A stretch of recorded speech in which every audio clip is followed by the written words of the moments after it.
Elodie, Blight, you have been working for months, years, really, at the gym, training every day. There have been times where you have gone up or gone in before school starts, um, to get to get in a couple of hours by yourself. Um, and almost every day you stay late after the gym is closed, volunteering to mop the floors and wipe down the equipment in order to buy yourself a couple of free hours to train on the speed bag. Um, you even moved to Maryland, um, taking up one of the free rooms in your dad's place, um, rather than returning home to your mother. Um, and it's all come down to today, tonight. It's Saturday. The local championship is here, and you've finally gotten to the goal weight that you had, or that you had to be in the weight class that you wanted to compete in. You have qualified by winning enough matches. You have done everything you were supposed to do.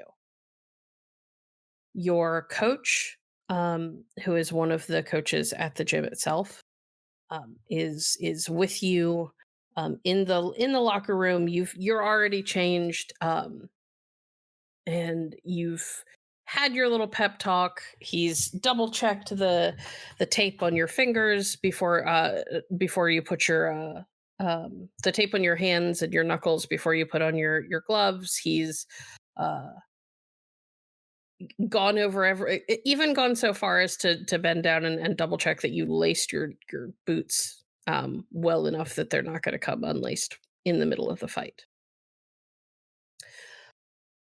Tell me how you're feeling and what's going on in your mind right now. With so much lead up, you would think that it would be a lot of nerves. You think that it would be a lot of adrenaline and anticipation and fear. But all I feel is pure bliss. That's always been the case, as any failure in the ring is no failure, because I know that I put it out all on the mat. This is something that, win or lose, it feels right to do. So while my coach is fussing, I just kind of smirk and just, a little nervous there, bud? Proud is more like it. But I've also seen how in the zone you can get and how easy it is for you to miss things. So just making sure. Aw, what would I do without you? Probably be like a millionaire by now, flying all over the Yeah. world, private jets. Yeah, my fee and my insistence that you pace yourself and actually move at a reasonable rate so that you don't burn yourself out or end up in a hospital is just so hard on you. Counterpoint, blackjack and slot machines. And debt, lots of debt. That's the way to go out, my guy. Okay, well, let's leave you going out one way or the other for a few years down the line. What do you say? Isn't this the part of the movie where this is where it all comes to its end? One way or another? We gotta make these plans now. I I don't know. This feels like the beginning of the movie to me. This feels like the lead up. The This is how you got your start before you moved on to bigger, higher stakes. Very meta of you. I agree. It'll be great. One way or another, everything's going out there. Yeah. Either way, win or lose, you've come further than any student I've had in a much shorter time than most of them. Most of my students started when they were a lot younger than you. Oh, you're gonna make me emotional. Well, if Let's you're leave gonna get that him, sappy stuff. yeah, that's fair. All right, look, um, you're one of the final fights of the night, so take a breath, meditate, do whatever it is that you do. Listen to heavy metal. I don't know. Um, I'm gonna go out and find out how long we've got before you're up. Cool, cool, cool. And just to be clear, I hit the other guy? I certainly hope so. Okay, okay, just checking, just checking. You know, Huh, I have a tendency to forget these kind of things, apparently. oh, don't do that to me. I'm too old for this shit. He makes his way to the door, leaving you alone for a few minutes. While you are sitting there, um, are you as excited as you are you trying to like focus and kind of visualize the fight? Like you've studied recordings of both your fights and your opponent's fights.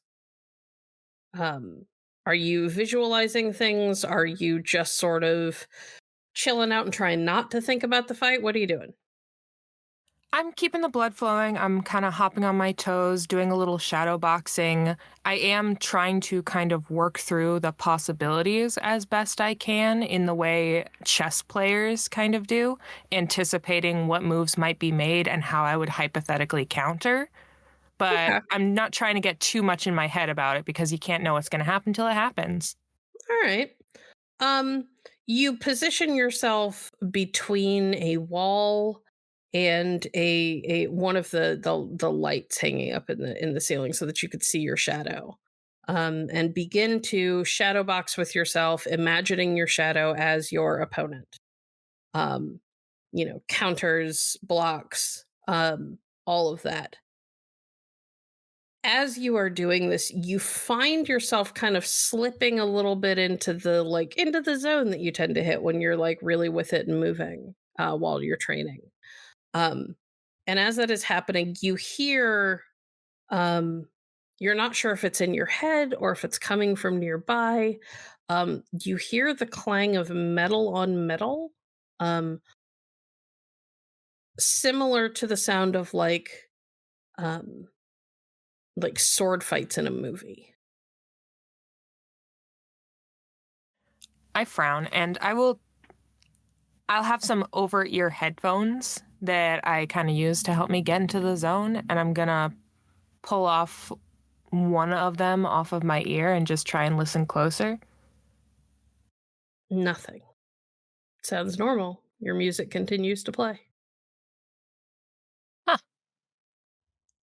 Weird. Whatever.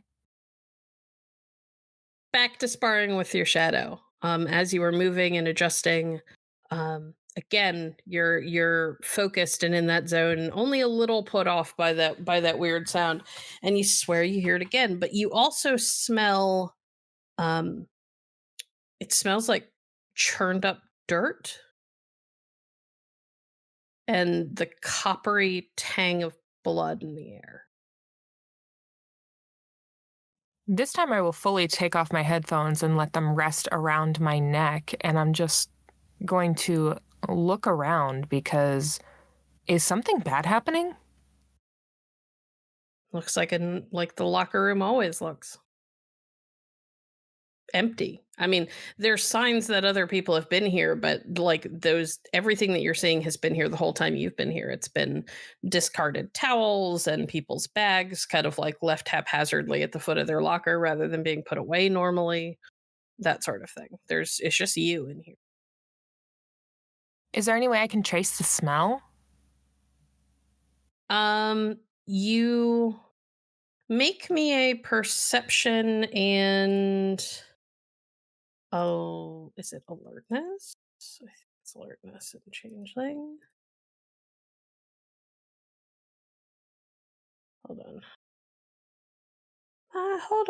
Hold on.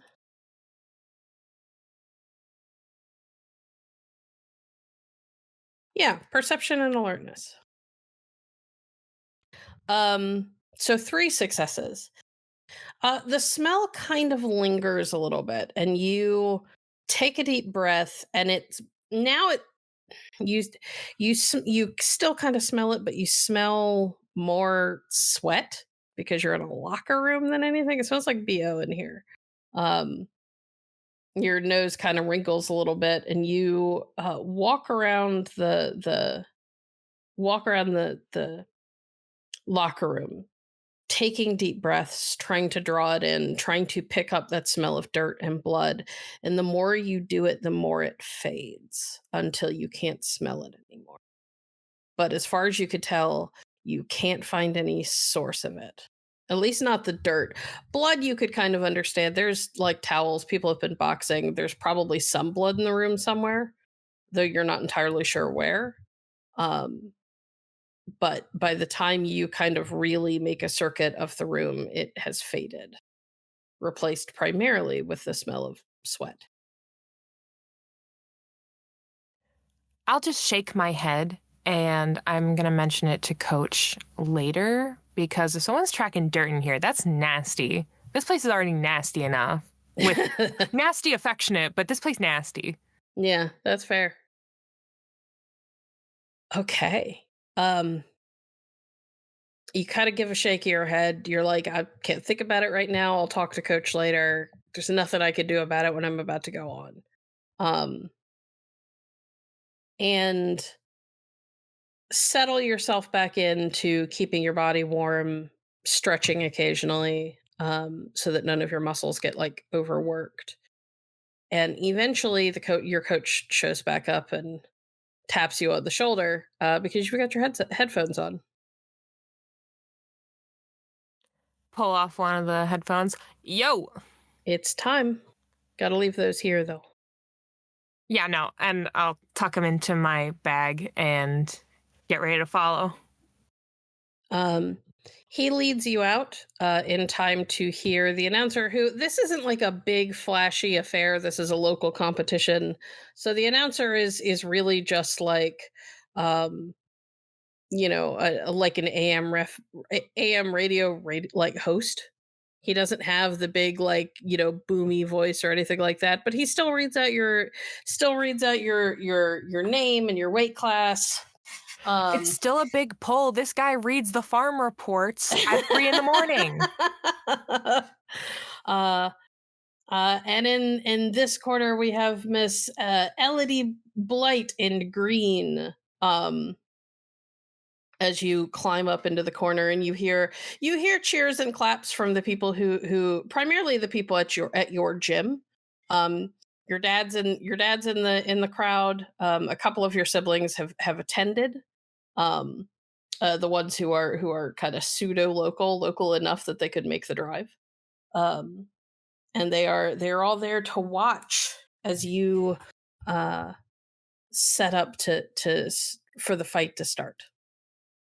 I do a little bit of vamping as though this is a big pro fight, but I'm grinning from ear to ear the entire time because I know that this is very silly. But if I get a couple people to laugh and a couple people a little more into it, then that's worth it to me. I don't care about looking silly. 3 successes. Very good. Um, you bounce around on your toes and you throw your arms up in the air. And you're hamming it up in a big way. You can see your dad's got his iPhone out and is recording. Um, your siblings are cheering. Everybody's kind of chuckling.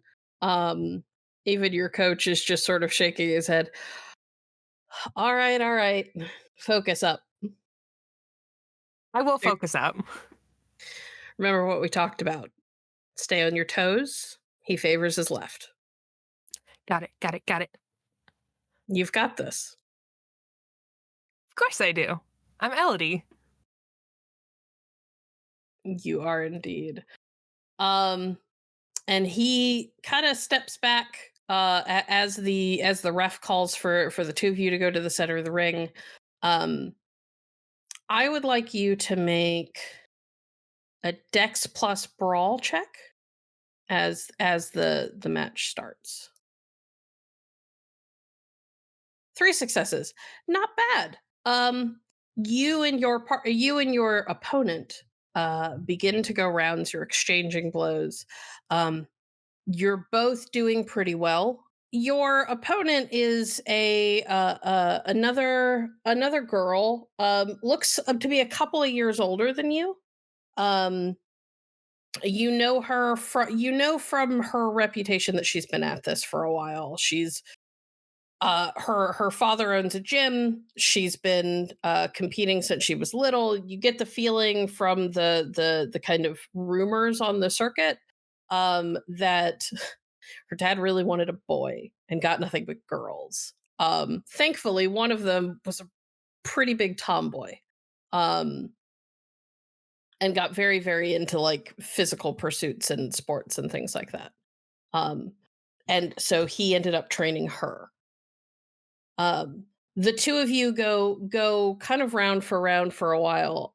You are slightly outpacing her. You're landing more solid shots than she is. Um, and eventually get to the point where you're both kind of exhausted. You're both pretty battered and bruised. It's been a couple of rounds now, and neither has really gotten to the point where you've out and out won. But you can tell that she's flagging more than you are. Make me a one more dex and brawl, and then also make me a stamina and athletics roll. Yeah, you've done much better than her on keeping your energy levels up and dealing with the pounding that you were taking. Um, Something that Elodie has become famous for is Indeed. being incredibly irritating because she is grinning the entire time. Grinning around your mouth guard. Yeah, Um, exactly. uh, as this is happening and you're getting pummeled, she's getting pummeled, but somehow you are holding up more than she is. um you begin to hear again the clash of metal on metal. You smell blood in the air and the scent of upturned earth. You also, for just a moment, as you are fighting her, it looks like she is covered in armor, and then you blink and she looks normal again. And then later on in a later round, you take another couple of shots and you blink and it looks like she is like all of her clothing and her hair is green, and then you blink again and she looks normal. And even with all of this going on, you wait for just the right opening. She's favoring her left, and you come around hard at her right, where her guard isn't quite as strong. Um, and nail her across the jaw, and she's down. And the crowd, however small it is, goes nuts around you. And you swear that in the crowd and in the yelling and the cheering and everything that sounds very normal, you hear trumpets.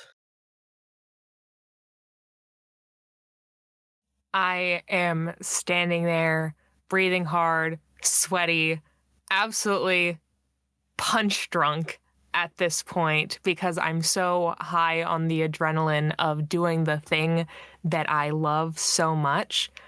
Before I do anything else, I will hold down a hand to my opponent to Uh, try and help her up. she looks a little dazed, but she accepts the hand. I'll pull her up and just say, "You did great," around my mouth guard because I forgot to take it out. It's just like, "You did great. You're awesome, you know that?" She will spit out her mouth guard because she's been at this a while, so she's got muscle memory and reflex to follow. You're you're badass. Good job. And I'm gonna spit out my mouth guard after I see her do it. I'm gonna turn to the audience and I'm gonna say, "Are you not entertained?" Which gets a big whoop and laugh from everybody around you as you turn towards the audience. Out of the corner of your eye, you catch a flash of what looks like metal, and you turn your face to look, and nothing's there. Huh. Maybe maybe I got hit head and harder. That seems about right. Maybe I got hit harder in the head than I thought. Your coach kind of claps you on the shoulder. You did get hit pretty good a few times. It was like you were there, but not there all the way. You okay? Yeah, you know me. I have a I have a tendency to let my mind wander a bit. That's just me. Um, as you were having this conversation, you swear off to your right and slightly behind you. You hear the like, the kind of snapping noise that like a flag makes in a strong wind. Yes. You swear you hear that behind you. I'm gonna turn around. Nothing there. Um I I'll be right back. I think I need some air. It reeks in here, and that's only partially you. Okay, don't take too long. You've got to. They're gonna do awards at the end. Yeah, no, I'll be back in like 2 seconds. It's just I'm absolutely buzzing. All right, good job, kid. Thanks. I I couldn't have done it without you or whatever, and I'm gonna run outside. Well, don't make it emotional or anything as you run away. um, you make your way outside, and as you burst through this like side door in this like gym, like larger gym than your local gym, you burst through this side door out into the evening air, and it's cool and crisp, and it feels good against your skin. And you take a deep breath, and you're like, okay, I'm okay. It's fine. It's just my imagination. It's fine. Um, you swear that you hear horse hooves and the sound of like, um, and the sound of something like hard, rolling briskly over concrete at the end of the alley. It is at this moment that I really wish I had my little massive keychains because I know that somewhere in there there's one of those tiny flashlights. But It's in your bag. yeah, so I'm gonna do the horror movie thing and I'm gonna call out, hello? Nothing, and you don't hear the horse anymore. Elodie, you gotta get your crap together, dude. That armor stuff was cool though.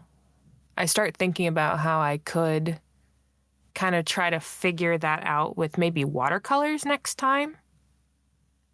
Usually, when I have these kind of daydreams, they end up going in one of my sketchbooks or into the graphic novel that will never get done, but I like it, so I mean, got that's a all that very matters. dedicated fan base. As you are thinking about this, you hear the roar of some great cat from the front of the building, which is at the end of the alley and around the corner. My first thought is, wow, that's weird. My second thought is, oh my God, did something escape the zoo? My third thought is, you only live once, so I'm going to head towards the front. Excellent. You head towards the front. You don't see any great cats or anything like that. And you're kind of frowning and looking around. And then you turn. And as you turn, you remember in the moment that you see it that there is a big like mural painted on the front of this gym of a giant tiger, but it just looks like a painting until you blink and you're pretty sure that you just saw it wink at you. Elodie is going to frown, but not in an upset way, more in a, well, huh. And I'm going to lean forward and just, did you say something, buddy? Nothing. I'm And then nuts. you hear horses' hooves behind you, and then the neighing of the wicker of a horse.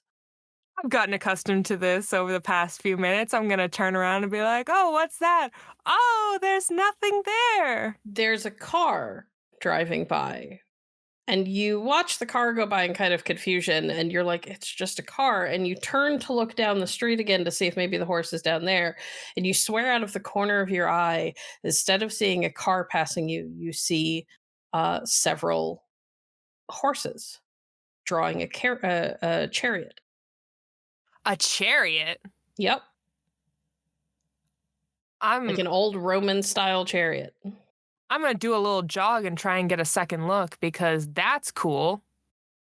Uh, you jog to try and follow the follow what now looks like a car again, and you're like, "What the fuck is going on?" And then you hear the kind of low rumbling, not quite a growl, but not quite a purr either, that comes out of Great Cats. And you turn around, and this time, it's definitely moving. It Oh has my it God. has gotten up from its pose where it is kind of wrapped up and around the door, and is now like perched on top of the door and watching you. When they say that art imitates life, I They're didn't think it was that literal. oh, they're more right than they know. The tiger says. Okay. Um, And as this happens, Elodie, you go, okay, and then you feel coming from you, though you're not entirely sure how it could possibly come from you, because this has never happened before. You saw things when you were little, imaginary things. You've seen less as you've gotten older. But you still remember the things that you used to imagine, and the stories that you could tell.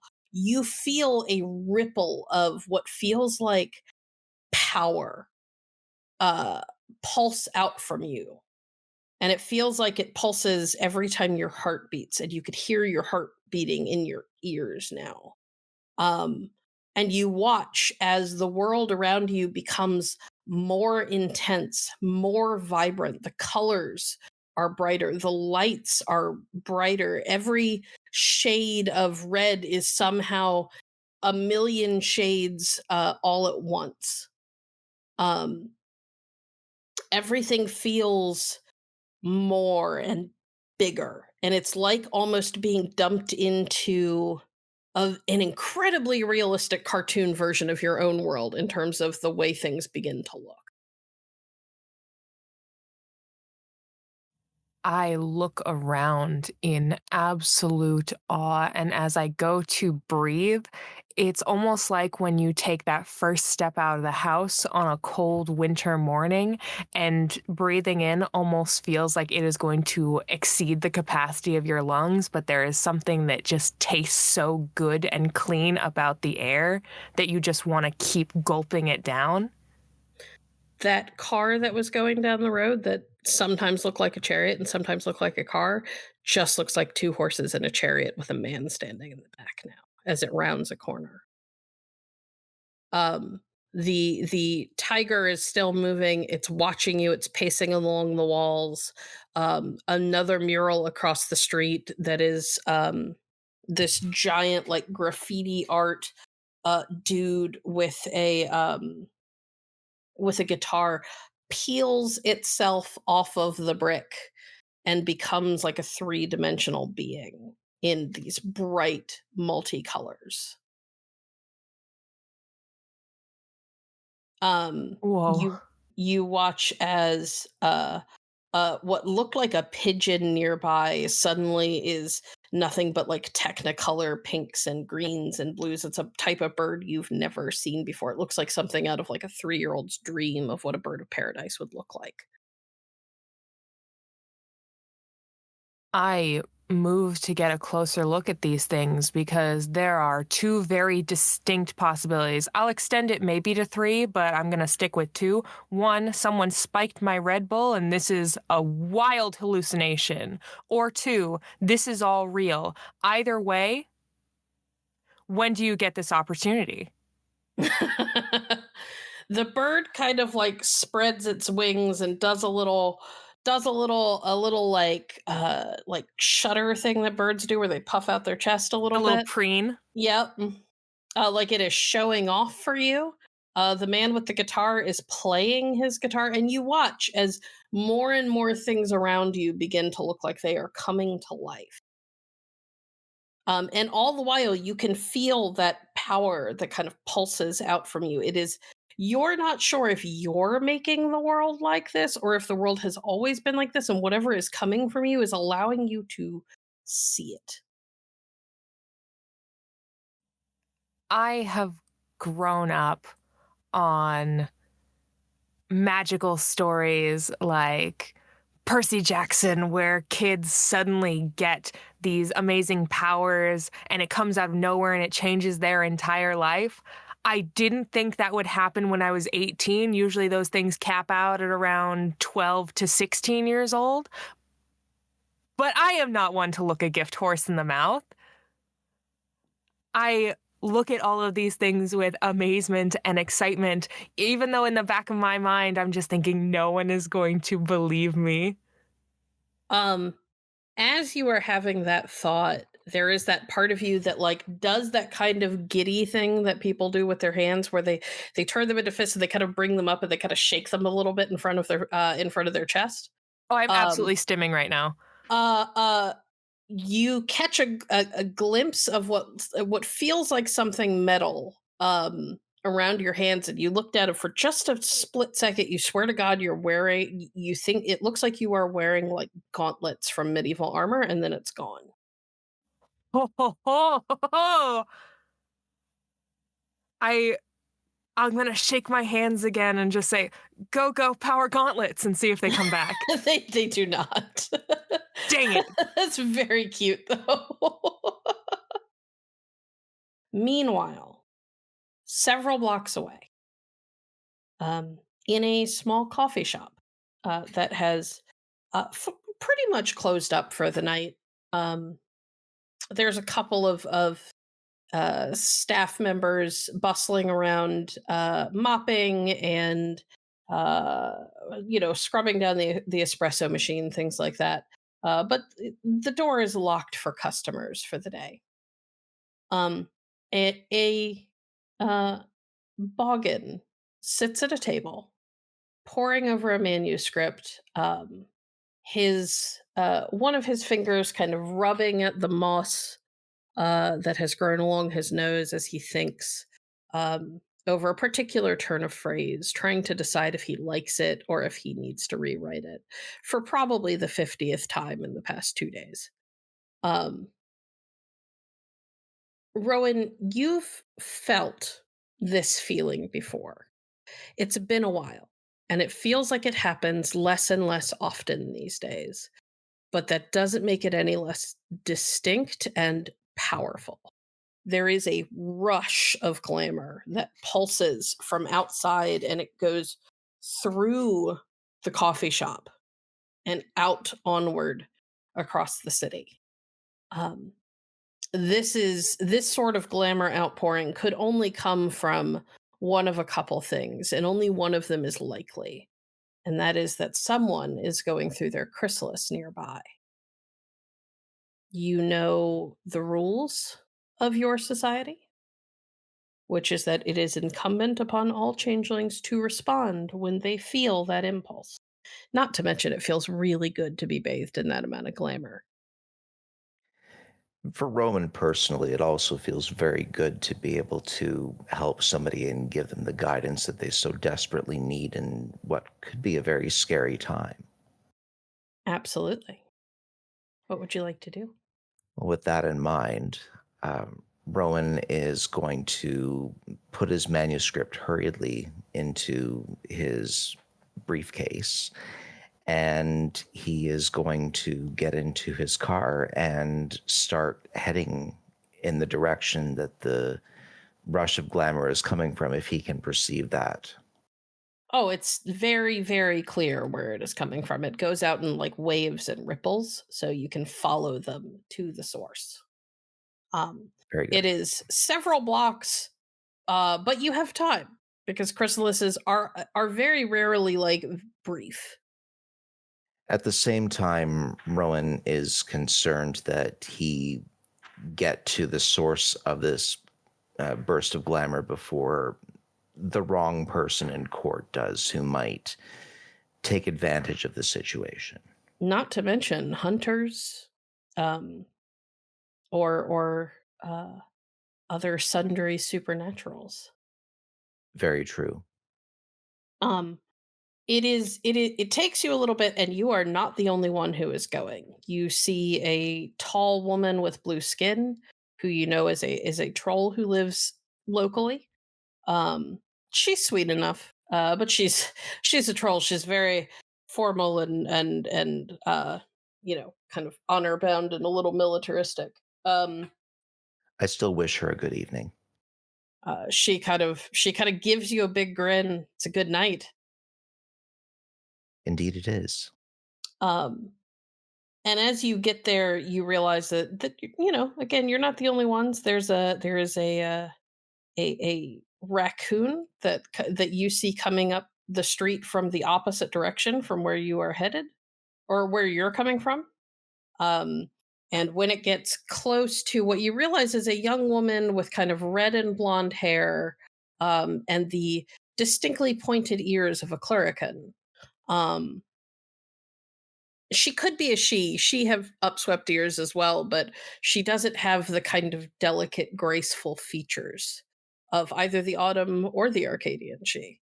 Um, and she's her knuckles are taped up, and she's standing outside of a gym, and she's just looking sort of awestruck at the world around her. And you watch as this raccoon comes barreling down the road from the opposite end that you are, and as it gets closer, turns into a man in kind of bedraggled, like worn clothing.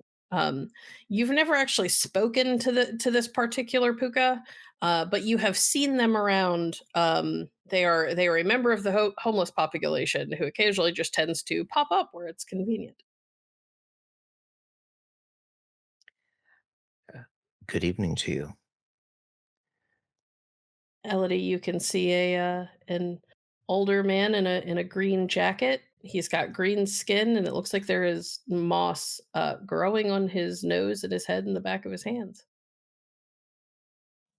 While in certain circumstances you might expect a young girl to be afraid of all that is going around, Elodie does not hesitate to walk directly up to you and look you directly in the eyes and just, are you real or did I make you too?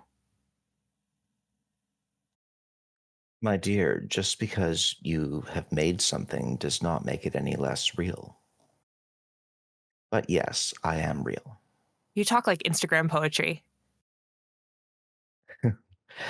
Well, I do have some experience in that department. Allow me to introduce myself. I am Rowan Parson. I'm Elodie Blight.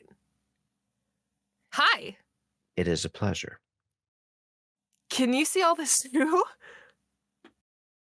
How much of what Elodie can see can Rowan also see? Oh, you could see all of it. Okay. You're not catching the flickers of things that she's getting that still disappear. Like you don't see gauntlets on her hands or anything like that. But you see the street art come to life, and the tiger that's very much alive on the building behind her. All of that you can see. I would wager that I can see a fair amount of what you are seeing. I hope you are having a pleasant evening, Rowan says to the tiger. The tiger kind of lowers its head in a kind of respectful nod. Best evening I've had in a while. Nice not to be stuck in one position anymore.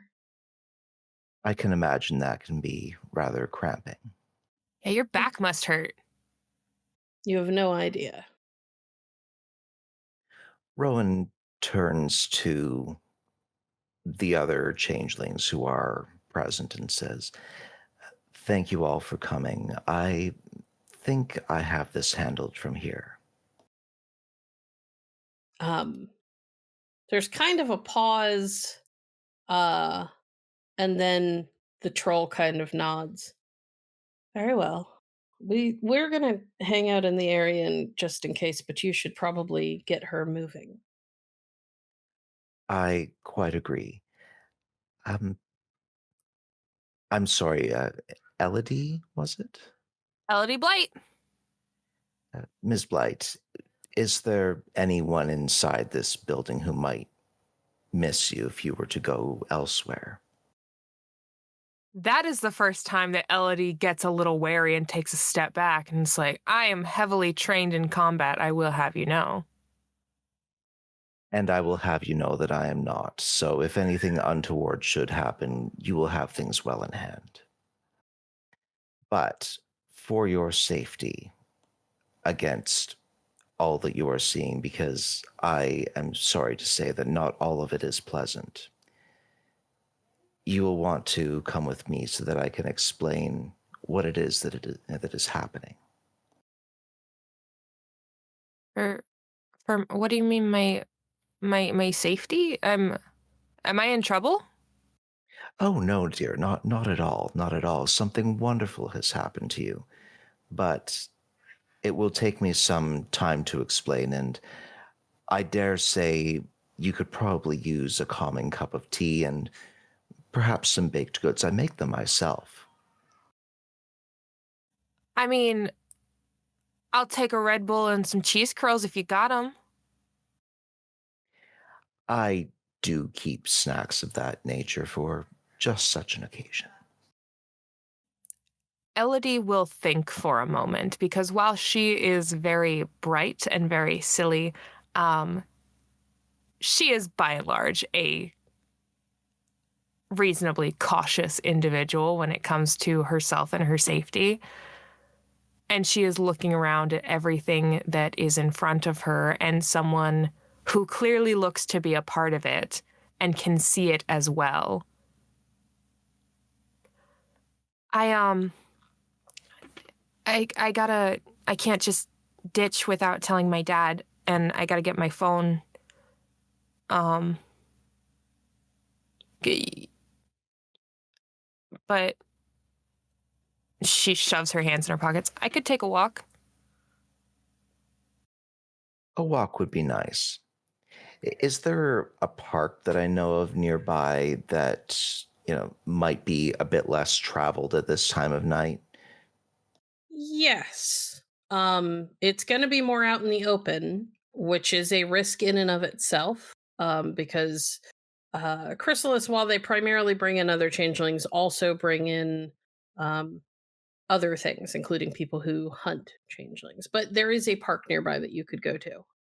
She will she would be fine going to, like, if he says it's a cafe, she'll go to a reasonably well lit cafe. But she definitely wants to say bye to her dad and get her phone and stuff because he's used to her kind of disappearing to do her own thing. He's not exactly a helicopter parent. Fair enough. To be clear, is this the freehold that we're going to? Yes, your Okay. coffee shop. Okay, great. I just wasn't sure whether in the timeline we have that yet. Yes. Um, as you are, as this back and forth is going, the blue skinned woman kind of looks over at the two of you, Elodie, and she's looking down the street, and you see her kind of roll her shoulders, and pop her neck a little bit. Whatever you two are gonna do, make it fast. We're gonna have company soon. And Elodie, you watch as she pulls what looks like a pen from her pocket, and she clicks the end of it. And when she clicks the end of it, it extends into this incredibly long handle that at first, as it is growing, looks like a staff, except that it ends short on one side and the other side extends a little bit further and then widens and forms the head of a giant, like two-headed, like battle hammer. Oh, that's so Percy Jackson. A little leaning more towards the movie, which I don't really like, but I can appreciate the reference. She kind of blinks. Kay, you should hurry if you're gonna go. I'm We're not the only people who get drawn in by people who are going through what you're going through, and not everybody who comes is friendly. She is quite right. Inform your father that you are leaving, and then we can be on our way. oh, um, I'm not gonna argue with a blue lady with an axe and Hammer. a moss guy. Hammer, yeah, but still, I'm gonna run inside. And if anyone tries to stop me, I'm going to blow by them to the not the changing room, the locker room. I'm gonna blow by them to the locker room with some excuse of going out, gotta go, celebrating, see you later. Grab my duffel and zooming out, give my dad a kiss on the cheek and say, I'll see you sometime, love you, bye. Uh, Kay, Accept bye. my award on my behalf. your your dad looks a little dumbfounded, but also not terribly surprised. Uh, and he kind of gives you a like somewhat stunned wave as you leave, like you've worked 2 years for this, but I guess it's not that important now that you've lost. Okay, bye bye. Um, and Uh, you are back outside in time to see that blue-skinned woman charging at what look like three people, um, who look one of them looks a little bit like her, but with like grayish, like dimmed skin, um, and slightly bigger than she is. One of them has brown hair with pointed ears, um, and one has a what you realize is a very ornately crafted uh, bow, and she gives this battle cry and charges down the center of the street towards them. oh, um, oh, um, oh. And I look at Rowan and I was like, pointing at him, I am understanding. I am comprehending. Comprehending what exactly? A lot is happening. Indeed. You're comprehending what our troll friend said. Yeah. The raccoon guy, by the way, shifts back into a raccoon, like shrinks down in kind of midair and then plops down on the ground as a raccoon and scurries off between a couple of buildings. Do I know the name of the troll lady by any chance? Vigdis is her name. Vigdis. Hmm. Worry not. We are in good, capable hands with Vigdis. She is a troll knight of the Sealy Court. Excellent. So I stand back and watch as Vigdis does her work because Rowan is absolutely no help in a fight. um, she clashes with the troll-looking man, who is the kind of grayish, uh, uh, vaguely blue but mostly gray skin. You can suspect from the kind of queasy feeling that they give the two of you, to look at them as they begin to use what you Rowan realizes is their own form of magic. Um, They are probably all three of them daunting, and not good for you to be around. Indeed, indeed. Would there be reasonable time for me to use Willow Whispers on some sort of natural feature around here to see if maybe um, the bush or the tree or whatever that I talk to can provide misdirection to any fey commoners who might come asking once we've left the area? Yeah. For the sake of ease, I'm not going to make you roll for that. This you've got the kind of time and space because Vigdis is keeping their attention on them. She's not going to let them get away from her. That should be pretty easy for you to do, especially with all of the glamour in the air. Should be very effective. Perfect. Just for description's sake, so Elodie has something to play off of later on. Um, when Rowan casts the cantrip, he says a silly limerick about the situation, and that's going to be his bunk for what he's doing. Excellent. Love that. Um, you see as the local shrubbery and trees, which there are some, not a ton, but some around, all seem to kind of like begin to kind of move and shift a little bit. A tree gives a shake of its branches. You see a bunch of leaves fall, and you know that they are going to respond and do their best to cover your tracks. Excellent. I turn to Elodie and say, I think it's best that we start heading towards the coffee shop now. Vigdis has things well in hand. Elodie just nods very distantly as she is staring wide-eyed and open-mouthed at this absolute powerhouse of a troll. And you can see her hands kind of flexing, like she's kind of itching to throw herself into the fray. And there's a little bit of a wild look in her eye, but she blinks and looks at Rowan and just, yeah, uh, yeah, that sounds like an idea. I take her by the hand gently and move her towards my. Well, did I walk or did I take the car? I would say that you probably walked. In DC, that tends to be the faster method, unless it's like the middle of the night. Fair enough. Okay, so I take a stroll with her down towards the freehold. All right, you two scurry away from the gym. Rowan, being familiar with the neighborhood, manages to duck uh, into alleyways and out from between buildings. It kind of takes this very like circuitous serpentine route, Elodie, that leaves your head spinning a little bit because you live most of your time in Maryland, not in DC. You're not Yeah. familiar with the local layout.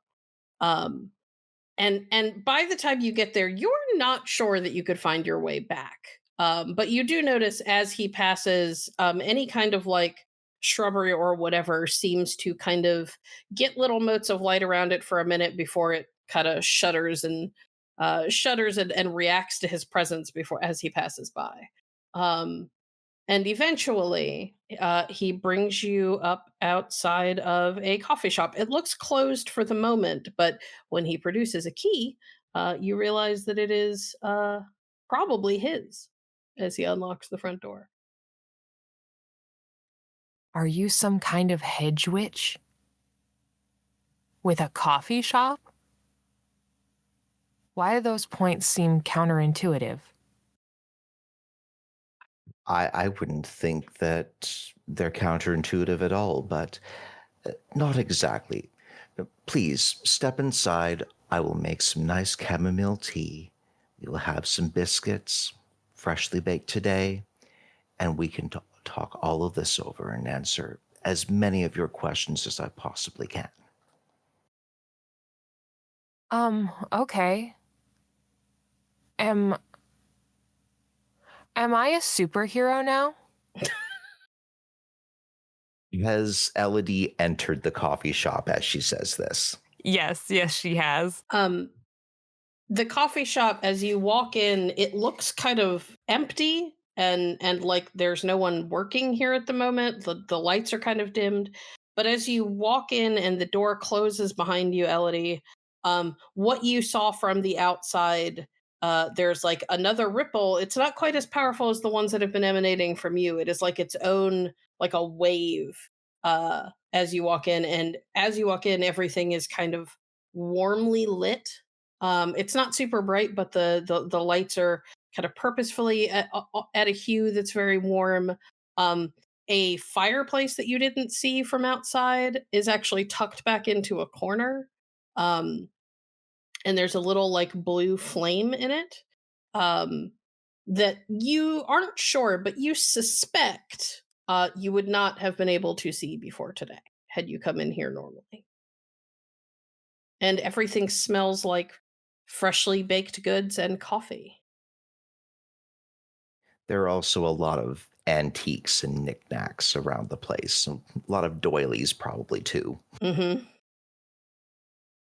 You probably shouldn't have mentioned the knickknacks because Elodie's little fingers are kind of twitching, but she keeps her hands in her pockets because when someone has just conceivably saved you from 3 dark wizards, stealing from them is wrong.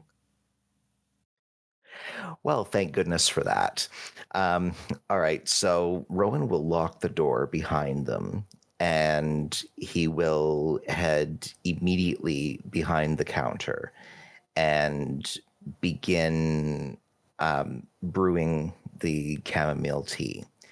And he says, please do sit down, my dear, wherever it is that you would like. Why don't we start by tell me what happened. Tell me what you have experienced. Oh, okay. And without missing a beat, Elodie crawls onto the counter to sit cross-legged and watch him work and starts to recount the events of the night, probably putting a little too much detail into her fight and how she won so gloriously. That's probably about, if she's talking for 30 minutes, 20 of that is the fight. And then the last 10 minutes is like everything weird that happened afterwards. I love that.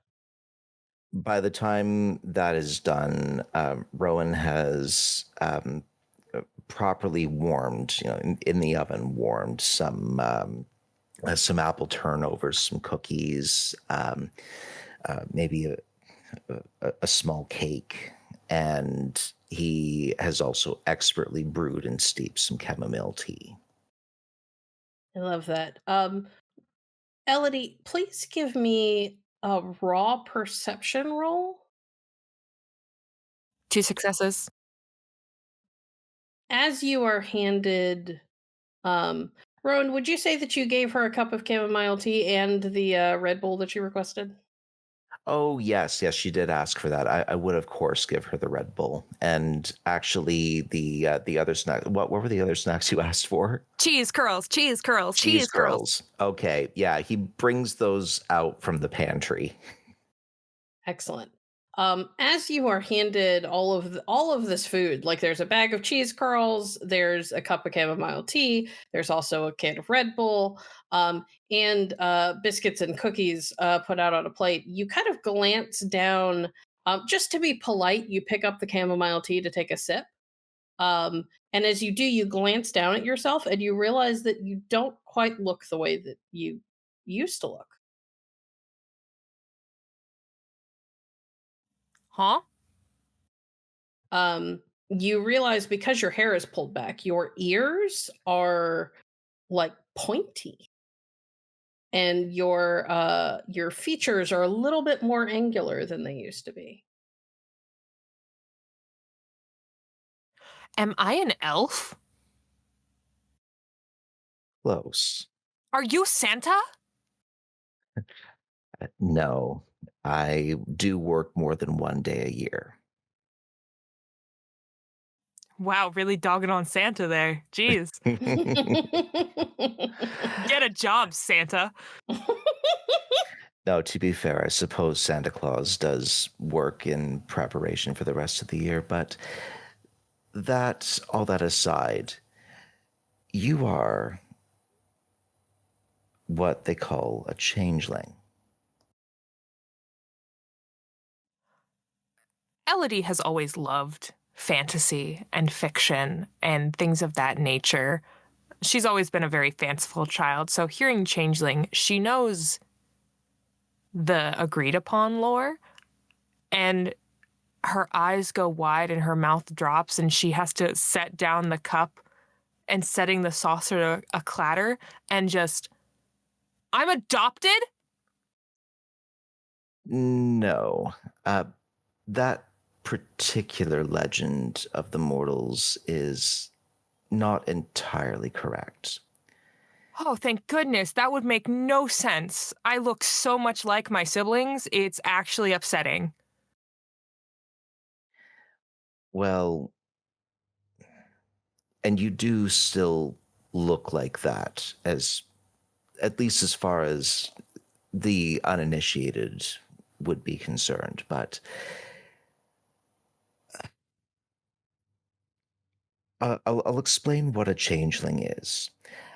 A changeling is a creature of fairy who has cloaked themselves in mortal form in order to protect themselves against the lack of imagination that the world at large so often has. This is a sad state of reality for even for regular mortals. But to us, the Fae, it can be fatal. Oh. Um. Wow, that sounds way less fun. There are, well, fun aspects to it. And I mean, Elodie, you seem very excited by the prospect of becoming something greater than you perceived yourself to be prior. Whether that's an elf or a superhero or a wizard or whatever else. You are still that thing, but you will know, of course, from stories about those entities that the power always comes with a responsibility and a cost. That is no less true in this situation. So I have like a double life. I'm living like an alter ego. Indeed. And you may find that it becomes increasingly difficult to continue living the life that you led prior to your awakening tonight, or your chrysalis, as it is called among the Fae. Do I the things that came after me, I guess, tonight, should I be worried about my dad? About my siblings, my mom? Should I be worried about my little nibblings? There is some danger in continuing to keep contact with your family and friends. The creatures of dreams also include creatures of nightmare. But if you are cautious, if you take care, if you keep things at arm's length as much as possible, then you need not cut your family and friends off entirely. Arm's length. Crap, I gotta move.